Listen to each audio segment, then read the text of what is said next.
चलिए दोस्तों, नमस्कार। कैसे हैं आप? उम्मीद करता हूं कि आप लोग बहुत ही बेहतर और बहुत ही शानदार होंगे और उतनी ही बेहतर आप लोगों की तैयारी भी चल रही होगी। तो चलिए आज अपन स्टार्ट करते हैं क्लास 10th की मैथ। तो पहला चैप्टर अपना क्या है? वास्तविक संख्या। तो वास्तविक संख्या क्या होती है? तो वास्तविक संख्या परिमेय और अपरिमेय संख्याओं का सम्मिश्रण होता है। वास्तविक संख्या वास्तविक संख्या वास्तविक संख्या यानी कि रियल नंबर।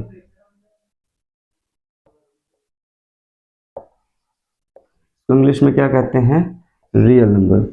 तो वास्तविक संख्या क्या होती है?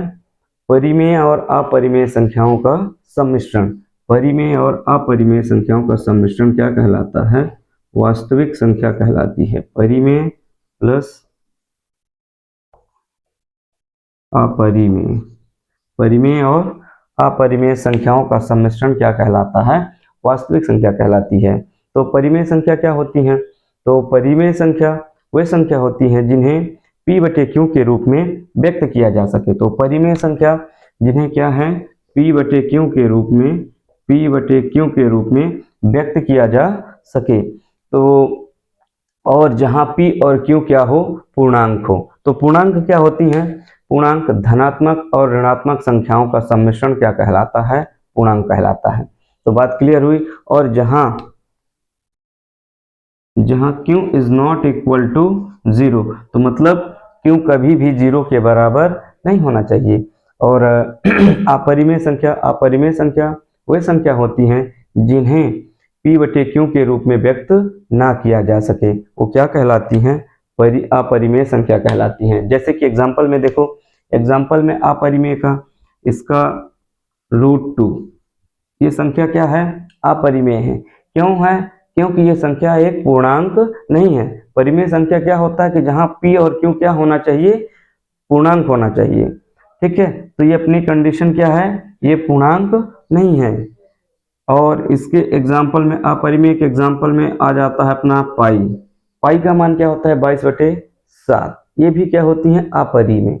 और जब 22 में 7 का भाग करते हैं तो उसका मान क्या आता है? 3.141, ऐसे करके अनंत तक जाता है। ठीक है ना? तो चलिए, तो अपन वास्तविक संख्या के बारे में क्या समझे कि वास्तविक संख्या परिमेय और अपरिमेय संख्याओं का क्या कहलाता है? सम्मिश्रण कहलाता है। और परिमेय संख्या क्या होती है? जिन्हें p बटे q के रूप में व्यक्त किया जा सके और q कभी भी 0 के बराबर ना हो। अपरिमेय संख्या जिन्हें p बटे q के रूप में व्यक्त ना किया जा सके वो क्या कहलाती हैं? अपरिमेय संख्या कहलाती हैं।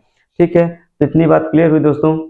चलिए, तो आगे अपन प्रश्नावली की ओर बढ़ते हैं। तो प्रश्नावली 1.1 है ना? प्रश्नावली 1.1। तो 1.1 क्या है प्रश्न में?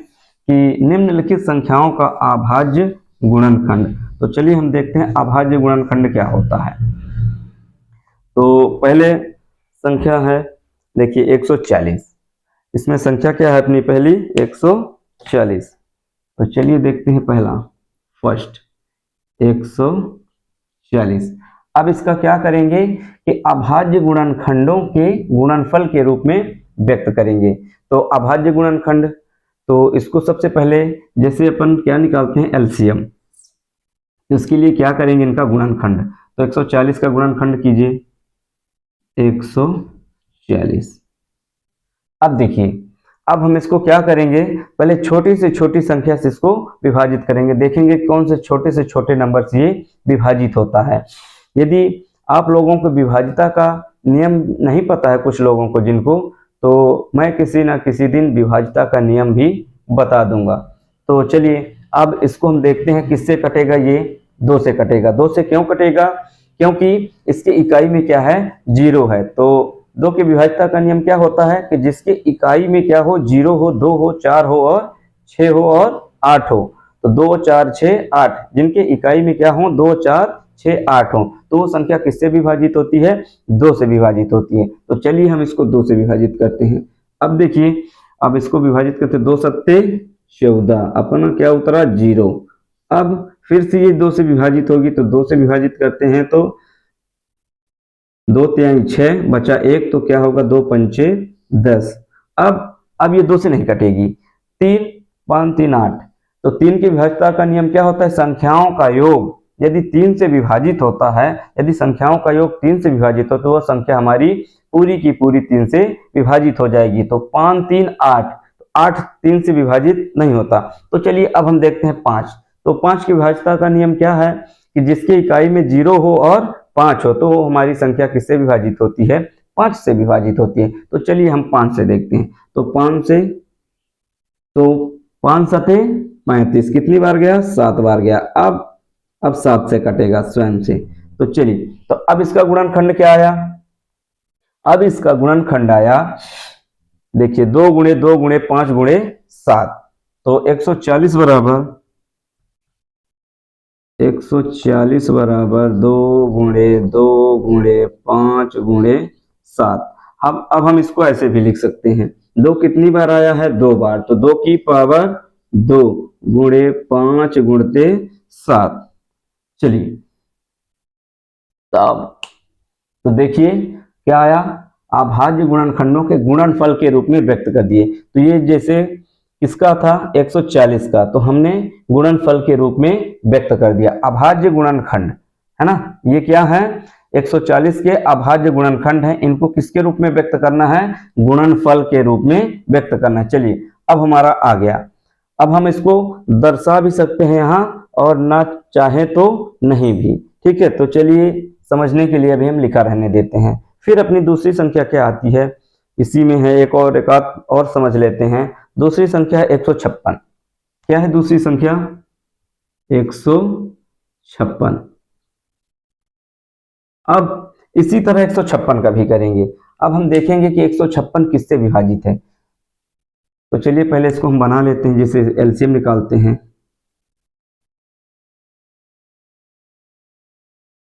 अब ये हमारी संख्या किससे कटेगी, इकाई में क्या है 6 है, तो ये हमारी संख्या 2 से विभाजित होगी।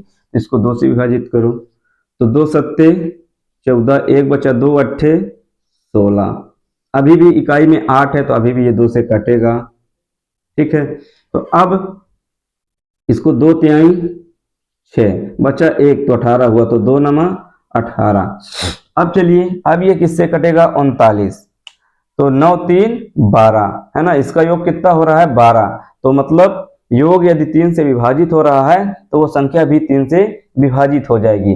तो अब चलिए, ये किससे विभाजित होगा, 3 से, तो 3 से काटेंगे तो 3 एक कम 3, 3 त्रिका 9, तो 13 त्या 39 हो गया। अब ये संख्या 13 से स्वयं विभाजित होगी, है ना, 13 से विभाजित कर दो, 13 एक कम 13। चलिए अब हमारा गुणनखंड आ गया। अब इसको हमको किसके रूप में व्यक्त करना है, गुणनफल के रूप में। तो अब हम लिखते हैं 156 बराबर 156, इसका गुणनखंड लिख दो, 2 गुणे 2 2 गुणे 2 गुणे 3 गुणते 13। अब इसको भी हम कैसे लिख सकते हैं, 2 की पावर 2, 2 कितनी बार आया है, 2 बार आया है, तो 2 की पावर 2 इंटू 3 इंटू 13।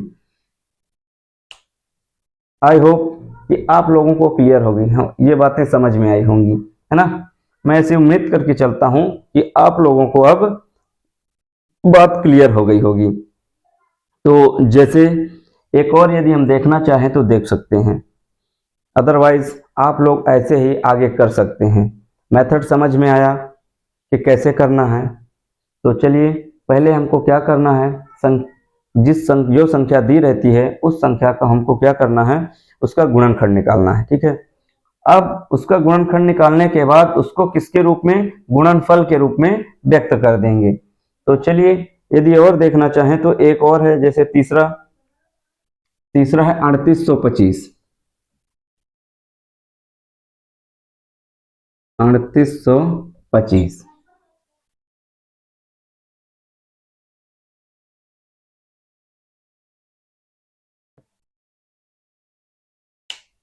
अब हमने इसको जैसे एलसीएम निकालते हैं उसके रूप में व्यक्त कर लिए।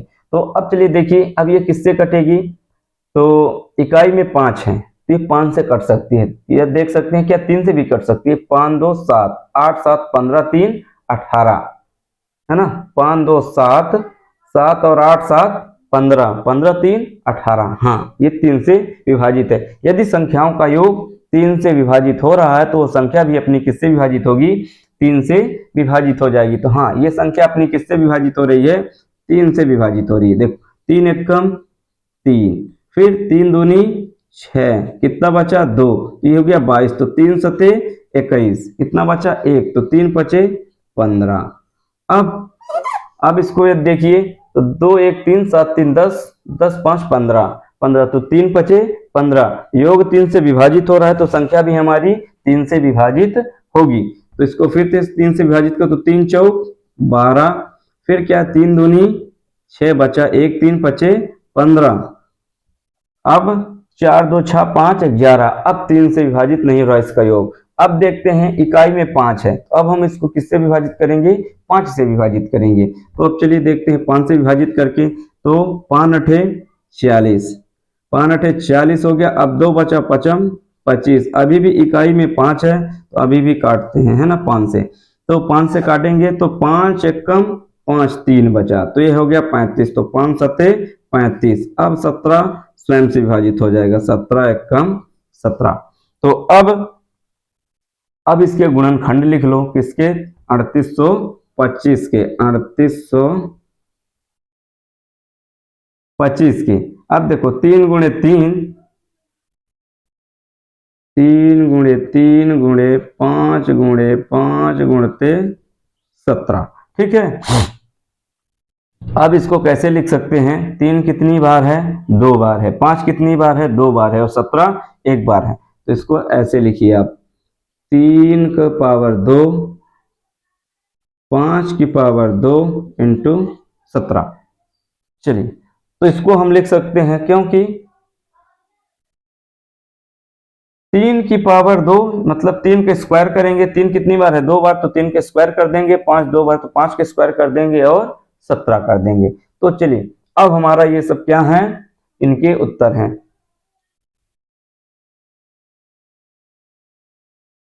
चलिए, अब हमारा आंसर आ गया। अब मैं आशा करता हूं कि आप लोगों को ये क्लियर हो गया। जो 1 2 बच रहे हैं आप लोग ट्राई करिएगा। यदि नहीं आता तो कमेंट बॉक्स में आप लोग कमेंट करिएगा। तो अगली क्लास में फिर से इसके आगे के लेके आऊंगा, है ना। अब चलिए, अपना क्या आता है? दूसरा। दूसरे में क्या है? दूसरे में क्या है कि पूर्णांकों के निम्नलिखित युग्मों के HCF और LCM ज्ञात कीजिए। अगला प्रश्न क्या है? दूसरा क्या कह रहा है कि पूर्णांकों के निम्नलिखित युग्मों के HCF और LCM ज्ञात कीजिए तथा इसकी जांच कीजिए कि दो संख्याओं का गुणनफल बराबर LCM इंटू HCF। तो अपना दूसरा प्रश्न क्या कह रहा है कि हमको जो संख्याएं दी गई हैं उनका LCM और HCF निकालना है और जांच करना है कि दो संख्याओं का गुणनफल बराबर HCF इंटू LCM। तो मतलब जो हमारी दो संख्या दी हुई है उसका गुणनफल मतलब उसका गुणा करें और बराबर में जो हमारा LCM और HCF है तो दोनों क्या आना चाहिए? बराबर आना चाहिए। तो चलिए देखते हैं दूसरा क्या है।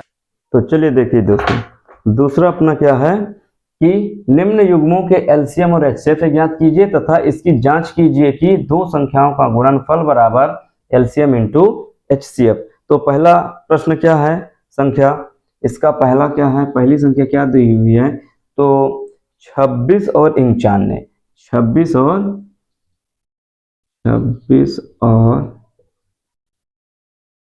95। तो चलिए, अब 26 और 95, तो इसको गुणनखंड देखते हैं क्या होता है। 26 और 95 का गुणनखंड देखिए दोस्तों, 26 को निकाल लेंगे तो 26 का गुणनखंड क्या होता है? 2 गुणे 13, 13 दूनी 26, 2 गुणते 13। यदि जिनको नहीं समझ में आ रहा है तो बगल में से निकाल लें 26, इसका 26 का 26, तो किससे कटेगा? 2 से कटेगा। तो 2 एक कम 2 तिहाई 6, 13 दूनी 26। अब ये 13 से कटेगा तो 13 एक कम 13। चलिए, तो इसको हम गुणनखंड बना दिए।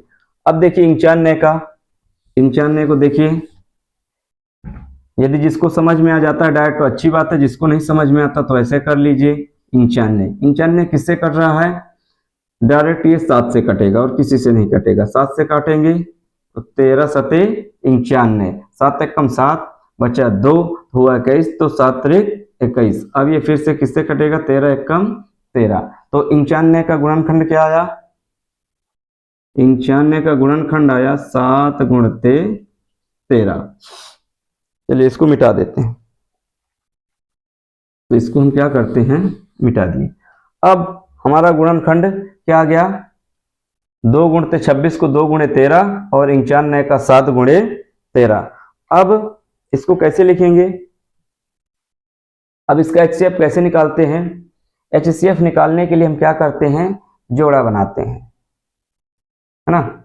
इसमें भी जिस संख्या, देखो जैसे इसमें 13 है तो इसमें 13 है, मतलब वो संख्या क्या होनी चाहिए? दोनों में होनी चाहिए। जितनी संख्या दी हुई हो तो उनमें से हम क्या करते हैं? कॉमन निकालते हैं। इसमें क्या कॉमन निकलेगा? जोड़ा किसका बनेगा? 13 का।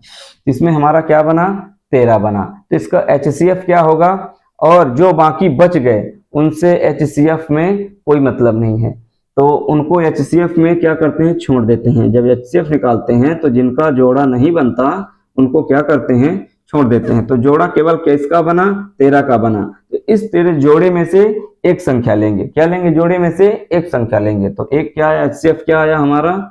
13 आ गया। अब LCM, LCM यहीं से LCM भी निकल जाएगा। तो LCM के लिए क्या करेंगे? देखिए LCM के लिए क्या करेंगे? जोड़े में से एक संख्या तो लेंगे और जो बाकी बच गए उन संख्याओं को भी क्या कर लेंगे? लिख लेंगे। तो जोड़े क्या है? जोड़े में से निकला 13, बाकी बच गई संख्या क्या? 26 में बच गया 2 और 95 में बच गया 7, तो 2 गुणते 7। अब देखिए, अब हमारा क्या आया? LCM। तो अब गुणा करेंगे तो 7 दूनी 14, 14 गुणते 13, तो इसका क्या होगा? 13 गुणते 14, तो 14 त्रिक 42, 42 की 2 हाथ आई 4 का, तो 14 एकम 14, 14 4 18, तो क्या हो गया? 182। हमारा LCM क्या आया? 182 और HCF क्या आया? 13 आया। अब देखिए, अब हमारा प्रश्न क्या कह रहा है? अब हमारा प्रश्न ये कह रहा है कि इसकी जांच कीजिए। तो जांच करने के लिए क्या बोल रहा है? कि दो संख्याओं का गुणनफल बराबर LCM इंटू HCF। तो जांच करने के लिए क्या करेंगे? दो संख्याओं का गुणनफल। तो जांच इसकी क्या करेंगे? जांच करेंगे, है ना। अब इसकी जांच करने के लिए ठीक, जांच करने के दो संख्याओं का गुणनफल, दो संख्याओं का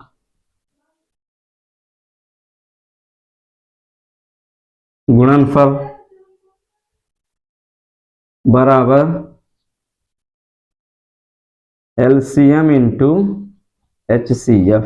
देखिए अब क्या है? जांच करने के लिए हमको क्या बोला है? कि दो संख्याओं का गुणनफल बराबर LCM इंटू HCF। तो दो संख्याओं का गुणनफल, तो संख्या हमारी क्या क्या है? 26 और 95 है। वो संख्या हमारी क्या क्या है? 26 और 95 है। तो संख्या लिख लो 26 गुणे 95 है। अब हमारा क्या कह रहा है? कि बराबर LCM इंटू HCF। जो LCM आया और जो HCF आया तो उनको भी क्या करना है? आपस में गुणा करना है। तो हमारा क्या आना चाहिए? दोनों पक्ष में बराबर आना चाहिए। तो LCM हमारा है 182 और HCF क्या है? 13 है। अब हम इन संख्याओं का गुणा करेंगे। अब देखिए इधर हम गुणा कर लेते हैं।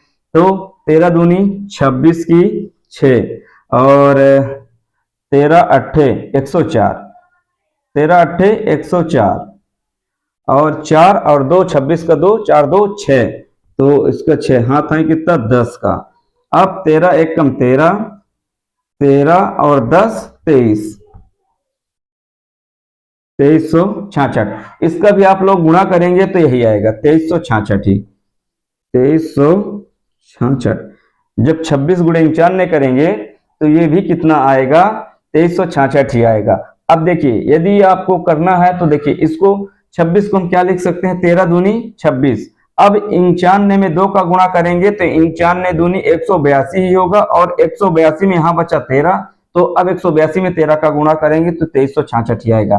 तो दोनों पक्ष में हमारे क्या आ रहे हैं, बराबर आ रहे हैं। तो अब हमारा आंसर क्या है, सही है। इसकी सत्यता की क्या हो गई, जांच हो गई। पहले हमने क्या निकाला, जो दो संख्याएं दी हुई हैं उन संख्याओं को हमने क्या निकाला, एलसीएम और एचसीएफ। फिर इसकी जांच करने के लिए दो संख्याओं का गुणनफल बराबर एलसीएम इंटू एचसीएफ। तो हमने क्या निकाला, पहले इन संख्याओं का गुणनखंड, तो 26 का गुणनखंड क्या हुआ, 2 गुणते 13, और 95 का गुणनखंड हुआ 7 गुणे 13। तो हमारा एचसीएफ क्या आया, जो जोड़ा बना, जोड़े में से एक संख्या लेते हैं तो एचसीएफ आया 13। एलसीएम के लिए तो जोड़े में से एक संख्या लेंगे, इसके बाद जो बच गई संख्या उनका भी गुणा करेंगे। तो इस गुणनखंड की विधि से, है ना, अभाज्य गुणनखंड विधि से हमने एलसीएम भी निकाल लिया और एचसीएफ भी निकाल लिया। तो एलसीएम आया हमारा 182 और एचसीएफ आया 13। अब जांच करने के लिए बोला, तो जांच करने में क्या है कि दो संख्याओं का गुणनफल बराबर एलसीएम इंटू एचसीएफ।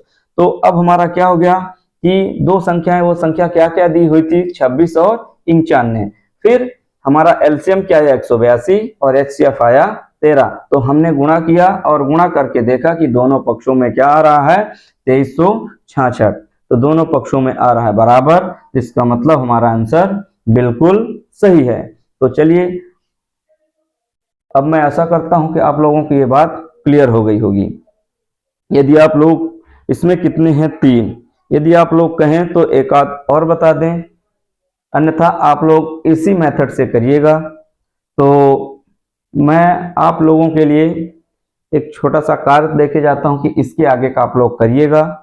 और यदि आप लोगों को बात यदि नहीं क्लियर होती तो फिर मैं इसको, आप लोग कमेंट बॉक्स में लिखिएगा कि सर ये हमसे नहीं बना, तो फिर हम क्या करेंगे, फिर से लेके आएंगे इसके आगे का पार्ट। तो चलिए अगला तीसरा देखते हैं।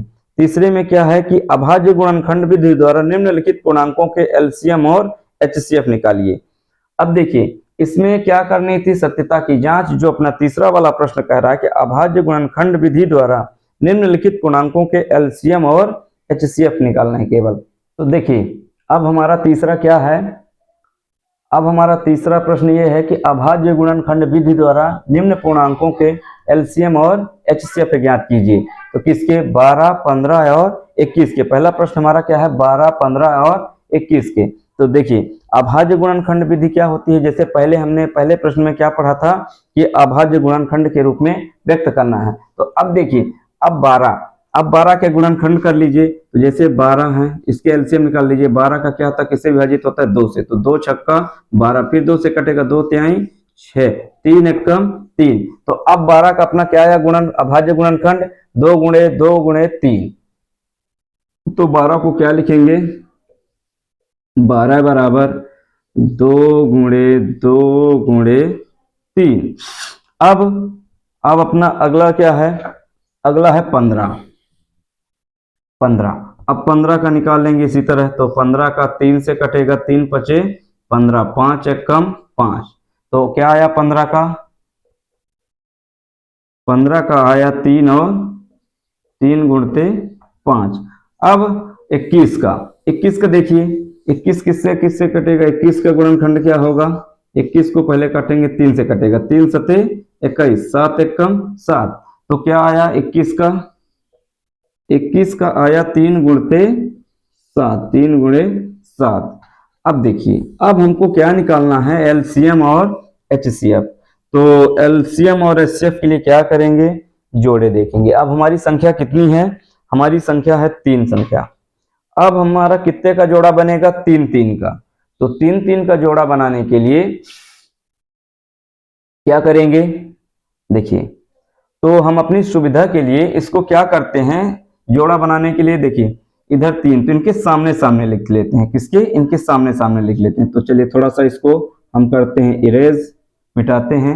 अब इसको लिख लेते हैं कैसे, इसको लिख लेते हैं 5 गुणे 3 और इसको लिख लेते हैं 7 गुणे 3। तो क्या है, थोड़ा सा सामने सामने लिख लेंगे तो जोड़ा बनाने में थोड़ी सी आसानी होगी। तो अब चलिए, अब किसका जोड़ा बन रहा है, देखिए 3 का जोड़ा बन गया, ये देखिए 3 का जोड़ा बन गया। तो अब हमारा HCF क्या हुआ, HCF। अब HCF जिस मतलब जिन संख्याओं का, जितनी संख्याओं का जोड़ा बनेगा उतनी संख्या लेंगे। अब इसमें हमारा क्या है, 3 संख्या है, तो इसमें 3 संख्याओं से मिलकर क्या है, जोड़ा बनेंगे 3 संख्याओं की। तो अब हमारा इस जोड़े में क्या बना, 3, है ना। तीनों में क्या है, 3, और कुछ भी कॉमन नहीं है, किसी संख्या का और का जोड़ा नहीं बन रहा है। तो अब क्या करेंगे, इन जोड़े में से एक संख्या बाहर ले लेंगे। तो हमारा HCF क्या हो गया, 3। अब देखिए एलसीएम के लिए क्या करते हैं, एलसीएम के लिए जोड़े में तो जोड़े जो जिसका जोड़ा बना वो संख्या तो लेंगे ही लेंगे, इसके बाद जो संख्या बच जाती है उन संख्याओं का भी क्या किया जाता है, आपस में गुणा कर दिया जाता है। तो चलिए देखते हैं एलसीएम। तो एलसीएम क्या हुआ, पहले तो 3 लिखो, फिर क्या क्या बच गया है, ऊपर वाले में देखो 2 गुणे 2, 2 गुणे 2। अब इसमें क्या बचा, 5, फिर इसमें क्या बचा, 7।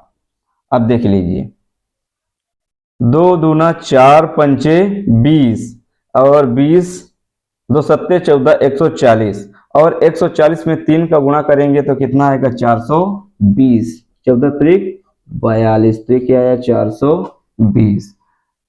ठीक है दोस्तों, आई होप कि आप लोगों को ये बात क्लियर हो गई होगी, है ना, कि HCF क्या है, जोड़े में से जिन संख्याओं का जोड़ा बना वो संख्या ले लेंगे HCF, जिनका जोड़ा नहीं बनता HCF में उन संख्याओं का कोई काम नहीं, बाकी की संख्या छोड़ देते हैं, उन संख्याओं से हमसे मतलब नहीं है। अब एलसीएम के लिए क्या करते हैं, जिनका जोड़ा बना वो तो लेंगे ही लेंगे, इसके बाद जो बच गई उन संख्याओं का भी आपस में गुणा करके लिख लेंगे। तो हमारा HCF आया 3 और LCM आया 420। ठीक है दोस्तों, आप लोगों को ये बात क्लियर हो गई होगी। चलिए एक और देख लेते हैं। तो 17, 23 और 29, 17, 23 और 29।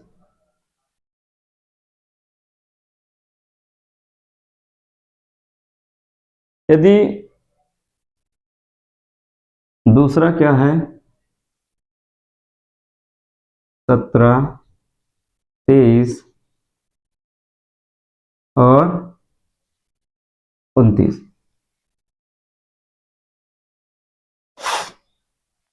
तो चलिए देखिए 17, 23 और 29। तो 17, 23 और 29 ये सब सारी संख्याएं क्या हैं, अभाज्य हैं। ये सारी की सारी संख्याएं क्या हैं, अभाज्य हैं। इनका गुणनखंड केवल स्वयं ही होगा, है ना। ये सारी संख्याएं क्या हैं, अभाज्य हैं। देखो तो 17 को क्या लिख सकते हैं, 1 गुणे 17, 1 गुणे 17, ठीक है ना। स्वयं और 1 के अलावा ये किसी संख्या से विभाजित नहीं होगी। तो 17 क्या है, अभाज्य है, 23 भी क्या है, अभाज्य है, और 29 भी क्या है, एक अभाज्य है। अब देखो 17 फिर आया 23, तो 1 गुणते 23, 1 गुणे 23, ठीक। अब है 29, इसको भी क्या है, ये भी अभाज्य संख्या, 1 गुणे 29। अब देखिए इन संख्याओं में और तो कुछ कॉमन नहीं, केवल कॉमन 1 है। हमने इसको क्यों किया 1 गुणे करके, क्योंकि यदि किसी संख्या में कोई कॉमन नहीं है तो कॉमन क्या होता है, 1, तो उसका HCF क्या आएगा, 1। तो यदि ये सारी संख्याएं क्या है, अभाज्य, तो इनमें किसी संख्या का कोई कॉमन नहीं है, कोई जोड़ा नहीं बनेगा। तो किसका जोड़ा बनेगा, 1, उसका HCF क्या होता है, हमेशा 1 होता है। अब देखिए तो अब क्या बनेगा, हमने इसको HCF निकालने के लिए, समझाने के लिए क्या कर दिया, इसको 1 के गुणे में रख दिया ताकि हमारा HCF समझ में आ जाए। अब देखिए HCF क्या हुआ इसका, HCF कितना आया, 1 आया। अब इसका LCM, अब देखिए LCM क्या होगा, अब 1 का गुणा करने में किसी संख्या का कोई फर्क नहीं पड़ता है, तो इसको डायरेक्टली किसको 17 गुणे 23 गुणे 29 कर लीजिए। 17 गुणे 23 गुणे 29 कर लीजिए, है ना। अब देखिए आप लोग कि 17 गुणे 23 गुणे 29 क्या होता है, आप लोग गुणा कर लीजिएगा। मैं सॉल्व किया हूं तो 11, 33 और 9, इसका गुणा क्या आएगा 11, 33, 9। तो अब देखिए हमारा आंसर आ गया,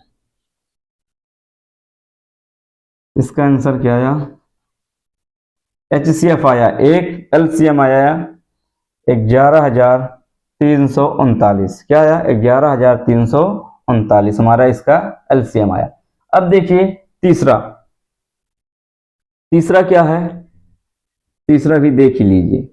सर ये दूसरा था, क्या था ये दूसरा था। अब तीसरा क्या है, तीसरा क्या है प्रश्न, तीसरा है 8, 9 और 25। 8, 9 और 25, 8, 9 और 25, 8, 9 और 25।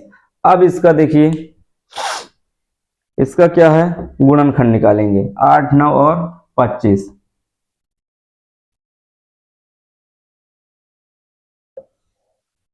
ठीक है, अब चलिए 8 का, तो 8 का गुणनखंड क्या होगा, अब आप लोग निकाल के देख लीजिएगा। 2 गुणे 2 गुणे 2, 2 दूना 4 दूनी 8, तो 2 कितनी बार आएगा 3 बार आएगा। तो चलिए अब देखिए किसका 9 का, 9 का, तो 3 गुणे 3, 3 त्रिका 9, 3 त्रिका 9। अब 25 को क्या लिखेंगे, 5 गुणे 5।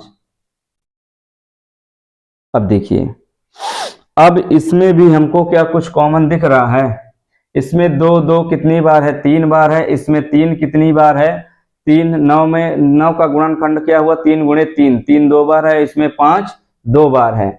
अब यदि कोई जोड़ा नहीं बनता, तो जैसे इसमें कोई जोड़ा नहीं बन रहा तो हमने एक एक गुणा करके लिख लिया। अब इसमें भी हम एक एक गुणा कर दें तो किसका जोड़ा बन जाएगा, केवल एक एक का, गुणते 1 गुणे 1 गुणे 1। या तो फिर यदि आप लोग समझ जाओ तो यदि किसी का जोड़ा नहीं बनता, यदि किसी संख्या का, तो उस संख्या का HCF हमेशा क्या माना जाता है, एक माना जाता है। उस संख्या का HCF हमेशा क्या माना जाएगा, एक माना जाएगा। तो हमारा HCF क्या आ जाएगा, एक आ जाएगा। तो HCF क्या आ जाएगा, एक आ जाएगा। और LCM क्या हो जाएगा, यही संख्या का गुणा। देखो 25 अट्ठे 200, 25 चौको 100 होता है, तो 25 अट्ठे 200, और 200 में 9 का गुणा करेंगे तो 9 दूनी 18, तो कितना हो जाएगा 9 दूनी 1800। 25 अट्ठे 200, 200 में 9 का गुणा करेंगे तो 9 दूनी 1800। तो हमारा HCF आया 1, LCM आया 1800, यही हो गया अपना आंसर। ठीक है, तो आई होप कि आप लोगों को बात क्लियरली समझ आई होगी, है ना।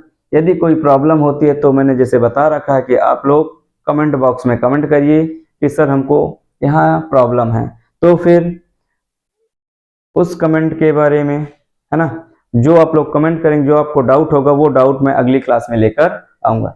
ठीक है, तो चलिए आई होप कि आप लोगों को बातें बहुत ही क्लियर समझ में आई होंगी। तो आज क्या है कि थोड़ा सा वीडियो लंबा होता जा रहा है, तो इस कारण से अपन आगे का सेकंड पार्ट लेके आएंगे। इसी प्रश्नावली का क्या लाएंगे, सेकंड पार्ट लाएंगे। और जिनको जो डाउट होगा कमेंट बॉक्स में डाउट करेंगे, साथ में उनका डाउट भी यहाँ क्लियर करूंगा। तो ठीक है, तो हम इसका क्या है सेकंड पार्ट लाएंगे, और जिन बच्चों को जो डाउट होगा उनके डाउट के साथ। तो चलिए दोस्तों, आप लोगों से बस एक ही हमारी रिक्वेस्ट होगी कि आप लोग लाइक करें, शेयर करें और सब्सक्राइब करें, साथ ही बेल आइकन को प्रेस करें, ताकि आप लोगों तक क्या है कि नोटिफिकेशन पहुंचता रहे, आप लोग अपडेटेड रहें, तो हमारे क्लास का नोटिफिकेशन आप लोग तक पहुंच जाए। तो और ज़्यादा से ज़्यादा शेयर करें ताकि ज़्यादा से ज़्यादा बच्चे जुड़ पाएँ और हमारी क्लासेस का क्या है वो लोग लाभ ले पाएँ। तो चलिए दोस्तों, थैंक यू वेरी मच। जय हिंद।